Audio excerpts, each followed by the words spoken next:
అందరికీ నమస్కారం.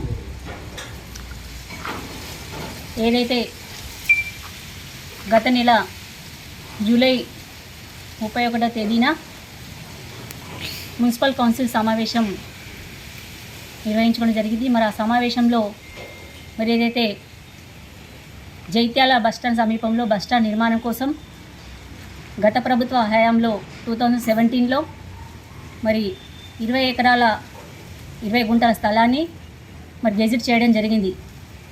మరి ఆ గెజిట్ చేసిన నిషేధిత ప్రాంతంలో మరి ఇప్పుడున్నటువంటి మున్సిపల్ అధికారులు, టౌన్ ప్లానింగ్ అధికారులు మరి నిషేధితమైన ప్రాంతంలో 853 అనే సర్వే నెంబర్లో మరి అనుమతులు ఇవ్వడం జరిగింది. మరి ఏ విధంగా నిర్మాణాల కోసం అనుమతులు ఇచ్చారని సంబంధిత అధికారులను మేము అడిగితే, కమిషనర్ గారిని కావచ్చు, టౌన్ ప్లానింగ్ అధికారులను కావచ్చు మరి అడిగితే మరి పొంతలలేని సమాధానం సరిగా రాకపోవడంతో మేము ఆగస్టు 3వ తేదీన ప్రజావాణిలో గౌరవ కలెక్టర్ గారికి ఫిర్యాదు చేయడం జరిగింది. ఏమని, మరి అక్కడ నుండి స్థలం ఏదైతే ఉందో మరి ఎప్పటికే అక్కడ నుండి భూ యజమానులు తీవ్రంగా ఇబ్బంది పడుతున్నారు. అక్కడ నుండి స్థలము అయితే గెజిట ఎత్తివేయాలి, లేకపోతే పెద్ద ఎత్తున ఆ భూ యజమానులకు పరిహారం ఇవ్వాలని చెప్పేసి ఆ కలెక్టర్ గారికి వినతి పత్రం ఇవ్వడం జరిగింది. తదనంతరం మరి ఆ విన్నపాన్ని కలెక్టర్ గారు చూసి తర్వాత సంబంధిత అధికారులకు చెప్పడం జరిగింది. మరి తర్వాత మొన్న ఆగస్టు 12వ తేదీన మరి ఆ అనుమతులు రద్దు చేస్తున్నాం అని చెప్పేసి కమిషనర్ గారు వివరణ ప్రెస్ నోట్ ఇవ్వడం జరిగింది.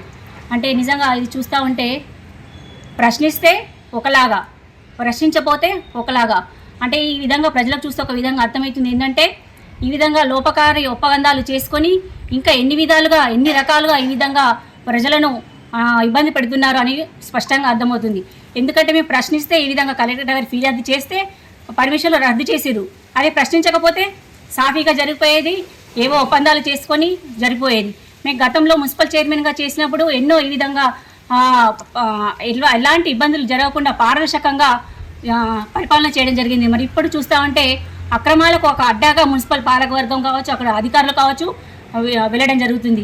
మరి ఈ విధంగా చర్య తీసుకోకపోవడం, మేమేం చెప్పినాము, పర్మిషన్లు ఏ విధంగా అక్రమంగా పర్మిషన్ రద్దు చేయాలి, ప్లస్ ఏ విధంగా పర్మిషన్ ఇచ్చిన వారిపై కూడా చర్య తీసుకోవాలని కలెక్టర్ గారికి ఫిర్యాదు చేసినాం. అయినప్పటికీ పర్మిషన్ రద్దు చేసినందుకు గౌరవ కలెక్టర్ గారికి ధన్యవాదాలు తెలియజేస్తా ఉన్నాము. కాకపోతే ఈ అక్రమ పర్మిషన్లు అంటే ఆ స్థలాన్ని చూసి మీరు ఏదైతే అక్కడ ఉన్న స్థలాన్ని పేపర్స్ కావచ్చు, వారు తెచ్చుకున్న స్థలం పేపర్స్ కావచ్చు, రెండు పరిశీలన చేసిన తర్వాత మరి అక్రమ పర్మిషన్ తెలిసినప్పటికీ మీరు అప్పుడే ఏ విధంగా పర్మిషన్ ఇస్తారు? ఆర్డీఓ గారికి ఎందుకు పంపిస్తారు?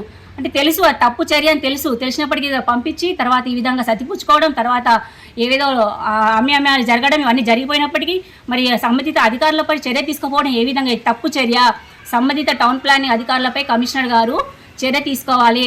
2019 యాక్ట్ ప్రకారం 48 యాక్ట్ ప్రకారం అంటే టౌన్ ప్లానింగ్ అధికారులపై చట్టరీత్యా చర్య తీసుకోవాలి. అయితే సస్పెండ్ అన్న చేయాలి, లేకపోతే క్రమశిక్షణ చర్యలైనా చేపట్టాలి.